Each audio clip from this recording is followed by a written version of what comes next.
Old school versus optimal exercise. Ini banyak banget didebatin dan ini adalah 3 fakta buat kalian dari gua. Yang pertama, level efektifnya suatu exercise atau metode latihan itu bukan black and white. Itu bukan 0 versus 100%, bukan benar atau salah. Tapi ada area di tengah-tengahnya yang sangat luas yang bisa kita explore. Yang kedua, hal yang paling penting untuk bisa mendapatkan hasil itu adalah pertama latihan keras, dan yang kedua kita konsisten dengan effort yang kita lakukan di latihan tersebut. Dan yang ketiga, mental aspek itu sama pentingnya dengan biomechanical dan physiological aspek. Ketika kita melakukan suatu exercise atau suatu training program yang kita suka, kita akan lebih drive, kita akan lebih semangat, kita akan lebih konsisten.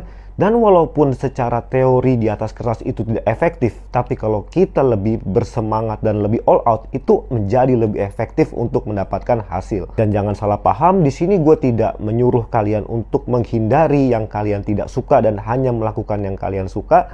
Tapi apabila kita melakukan suatu exercise dan training program yang naturally fit buat kita, itu akan memberikan hasil yang lebih bagus untuk kita. Mari ambil diri gue sebagai contoh. Gue sangat suka melakukan gerakan compound exercise dengan free weight, dan gue sangat tidak menyukai gerakan unilateral dengan kabel, karena dengan melakukan free weight compound gue bisa lebih bersemangat dan itu lebih cocok buat gue. Kalau gue melakukan unilateral, gue merasa bosan dan tentu tidak mendapat banyak tantangan.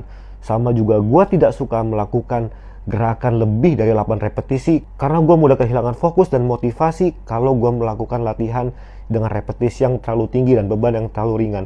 Jadi untuk gue sendiri, gue lebih cocok melakukan compound exercise dengan lower repetisi karena itu naturally fit buat gue.